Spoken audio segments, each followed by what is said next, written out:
ఎదుటివారి జీవితంలోకి తొంగి చూసి 10 తప్పులను వెతికి మనము మన జీవితంలో 100 తప్పులున్నా అన్న సంగతి గాలికి వదిలేస్తున్నాం.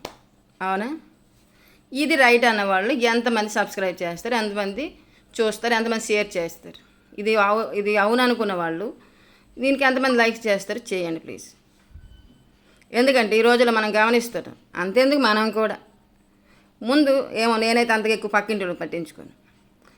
చాలామందికి ఉన్న ఈ తత్వం ఏంటంటే ఎవరు ఏం చేస్తున్నారు పక్కోళ్ళ మీద వేయడం, పక్కోళ్ళ మీద పడి అనడము, పక్కోళ్ళ గురించి బయట ఎక్కడో చెడు ప్రచారం చేయడము, ఇంకా వాళ్ళ తలకు బంధువులకి వెళ్ళి వాళ్ళ గురించి చాడీలు చెప్పడం.